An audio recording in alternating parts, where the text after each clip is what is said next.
Hello friends, Heidi here from Rain Country. God is good all the time. And if you're new to my channel, this is just a regular video I do every week to answer a few questions, keep you updated on various things, maybe give you garden updates as they come along, or whatever else I feel like talking about. So let's get to the topics of today, starting off with my antibiotic extract, which you'll see right here. I have 2 jars going. I have my finished batch in here, which was extracting for at least a good year or so. And then right here, you can see one of them. I decided to get 2 going. I just started them. So by the time you're seeing this video, they will have been going for a few days, but I just started them yesterday. So I can always have some on hand. Of the 3 main medicinal extracts I make and always I consider a staple, this is one of them. Typically, it's not something that gets used often, but I like to have it on hand because of whoever may need it. And then I have my pain extract and my deep sleep muscle relaxer extract. And I have videos on all of these, which I'll link to down below. So on this one, it's the nasturtium leaf. So here's what the nasturtium flower looks like. And a lot of people already grow them, probably just because they're pretty. But nasturtiums have a lot of great benefits. And I have another video that's also kind of old that I did where I covered the benefits of the nasturtiums, and all parts of the plant are edible. So I'll link to that down below along with those extract videos. But anyway, so in this I do use the leaf. Yes, you can use all parts. You can dehydrate them up and use all parts in your extract. But since I use the different parts in different ways, like the flowers I use for making vinegars and other such things for my hair, because the flowers are really good to help induce hair growth and so on. So with that said, I wanted to also bring up the fact that, like here, you'll see I'm using the plastic lids with those silicone liners I keep talking about, which I have recently found are available on Azure Standard. So on my Azure Standard link is always in the description box. These original ones I did get from at Amazon, and I'll link to those down below as well. But these solid, I'm finding I love these solid ones far better. It makes a better seal. They stay in place better than the rings, and that way it really does make it leak proof. So I do like to shake these up, as you saw me do, you know, for the first several days. I might leave this out here for as much as a week before I put it back into my cabinet where I keep my tinctures when they're extracting.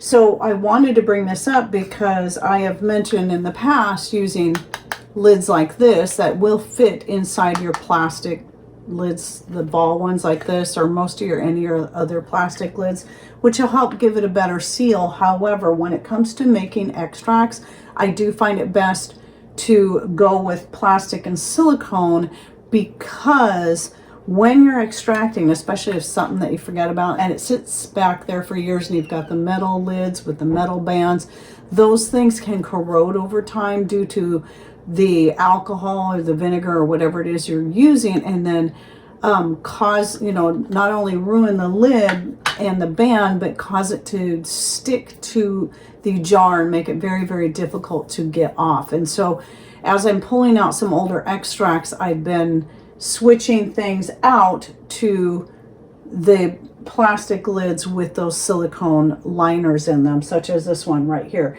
This was actually a peppermint extract I made from fresh peppermint leaf, and you'll see there's sediment in there. That's totally normal and to be expected, especially since I made this in 2020. And so I'm like, wow, I still have this peppermint extract back here. And I think I made this one with homemade wine, but it's hard to tell because it tastes like, you can taste some alcohol in there, but the peppermint flavor is so strong. Now, typically I use dehydrated herbs for my extracts, but in the case of the peppermint extract, and here it is in the bottle, I do like using fresh for an even stronger flavor, because I'm using this one for flavoring whatever I want to flavor. It can be good to add to coffee. I've made all kinds of different flavored extracts. I don't always use them often because typically, like with my coffee, I like to drink it black, but every now and then it is nice having these. So it's more, there's far more than just vanilla extract you can make, but you can make citrus extracts like orange or lemon or peppermint or coffee, or yes, even chocolate, by using the organic cacao nibs. Makes a great chocolate flavored extract, and it's all natural. So anyway, yeah, I just wanted to throw that out there, that because that's another question I get quite a bit, is people say, oh, I've had this extract sitting for 6 months, a year, should I throw it out? Well, if you're using an alcohol especially, I'm sure it's fine, because the alcohol is a natural preservative, as is honey. A lot of times, like with the peppermint, I believe, because it does have a sweet flavor, it is a blend of my homemade wine with honey, and both of those are natural preservatives as long as the honey is raw, and it should stay good indefinitely. Now I'm going to come back to last week's video, Monday video, where I was talking about the dehydrated spaghetti, and someone asked me, why would you bother dehydrating the pasta? Why not just dehydrate the sauce and keep the sauce separate? And then, since pasta is already dried, well, here's the thing a lot of people might not realize. So whenever you purchase already dried pasta, it's not been cooked. So it's going to take much longer for it to cook up. But when you have cooked and then dehydrated the pasta, it's more instant. The same applies to rice or beans. You know, especially beans. Beans take a very, very long time to really cook, you know, if you're starting with a dry bean. But then once you cook it, then dehydrate it, it rehydrates very quickly. It might just take a few minutes in some hot water, and it's just like it was as if you had cooked it for hours or a couple of days. So the same applies to pasta. Even when you make fresh pasta, which I do from time to time, you still have to cook it. Just because it's not dried yet doesn't mean that you don't cook it. You still have to cook it. It's still in a raw form, just like the dry pasta you buy. So that pasta is made, they make the pasta, they allow it to air dry, and then they package it up. But it wasn't pre-cooked before they did that. So regardless, it would have to be cooked. So dehydrating the pasta like that altogether makes it better for an instant meal. Now, if you're just not worried about that, then that's fine. Yeah, this isn't something I would do on a regular basis for home. I'm just doing experiments for the sake of, okay, would this be a good instant meal to include in, let's say, our go bag, or to take camping or something like that. And so that's, again, the purpose of some of this would be more like that. So you could have a more instant meal that you could package up and take with you wherever you want. You wouldn't be able to do that so easily if you're taking a package of pasta and then your dehydrated spaghetti sauce, because you would still need a lot of water to cook that pasta up in, whereas something like this, you would simply need to just add water, and even just if it's cold water, you could just let it sit, but you wouldn't need as much. You just need enough for it to fully rehydrate. So I wanted to explain that. It was a good question. It was a great question, actually, and it made complete sense. And as I said, that's not something I would do for here. It just wouldn't really make sense. So, but to have that as something that I can grab and go if I need to, then yes, that makes sense. Now I want to bring up something else that somebody mentioned on another recent video where I was talking about diatomaceous earth. Now I made the mistake, because guess what? I'm a human, of forgetting to clarify that diatomaceous earth should be food grade when you're stocking up on it, especially for taking internally. If you're just using it in your garden, it's not a big deal, but when you're taking it internally or giving it to your pets or whatever internally, yes, you want to look for food grade. Now, I appreciate the fact the person brought it up. What I didn't appreciate was their very rude way that they brought it up. And sometimes I think people forget that I'm just as human as any of you. I'm just sharing my experiences. And I have mentioned, like in that standalone video I did just on the benefits of diatomaceous earth, the importance of having it be food grade. So sometimes I won't always remember to say these things when I'm shooting a video.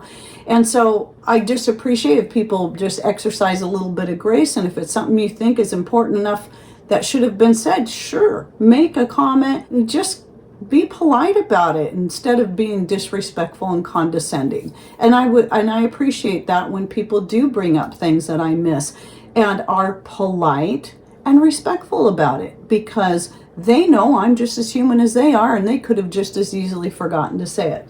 But I do want to clarify that yes, indeed, you do want your diatomaceous earth, as with pretty much anything else you buy that can come in several forms, to be food grade. Now, the next thing I wanted to mention was that Magda from Cocoa Stripes recently contacted me, and sadly, she's going to have to be closing down her store. So she's a small US-based business that's had this online store. It's where I bought my silicone bags that I've done videos on in the past, my silicone bowl covers, and even my wool dryer balls. And I like supporting her because she's a small US-based business and a very sweet Christian lady. But she's going to have to close down her store. She's wanting to try to sell as much of her remaining stock as possible, so she's going to be having some pretty good discounts going on, I think maybe starting this week. And you'll always find the link in the description box down below, well, at least until the store is completely closed. So if you would like to get some good deals on some of this stuff and help her out a little bit, then please go check out that link, Cocoa Stripes. I'll try to remember to move that link up to the top so you can find it easily enough. But again, Magda's a very sweet lady, and I appreciate everything she's done for me, and just always like to give her a shout out every now and then when I think about it, and especially now with her needing to close her store. And then another thing I wanted to bring up is in regards to yet another video that recently came out, and that was about shopping online. Now, I think some people kind of forgot that the point of that video was for the sake of people who either A, cannot get out of their home to shop in person, or B, like us, live very remotely and don't have a lot of those kind of things available to them at a good price. And sometimes it's also worth it to pay for higher quality and the shipping involved than purchasing lower quality items locally. So that's if you can even find them, because there's a lot of things we can't get here. There's a lot of things we can, but there's also a lot of those things that don't have as good a quality as things that I can get from places like Azure Standard, Costco, or Butcher Box, for example, or even Vitacost. In fact, a lot of times I can find similar items that I can get locally on Vitacost for a much better price. And yes, I absolutely agree that it is important to support your local businesses, but one can only do so much when there's things that they may need to get or have a requirement for. I would really like to have this particular grain, which I can't buy those grains here, those whole grains. I cannot get them here. And I not only need those grains, I want them to be organic and non-GMO. One of the things I wanted to bring up is that sometimes what people forget is for those who do live remotely, from places like Costco is 75 miles from us. That's the closest store like that to us. People will talk about, well, I shop at Trader Joe's and Whole Foods. Closest stores like that to us are at least a 3-hour, 4-hour drive away. It's not worth it to us. So we got to consider, like Costco, we might make a trip in there a couple times a year, a physical trip driving in there. And that's when we buy like the bigger items that are going to cost a lot more to have shipped out to us. And we just stock up on a bunch of stuff. And that's also when we stock up on the chicken feed, because there's a great locally owned feed store in there that has the best price on organic non-GMO feed that we've seen anywhere. So we'll stock up on that as well. But when it comes to other things like shopping online at Costco or Azure Standard, if you do end up having to pay shipping, I think people forget to let's weigh out several things.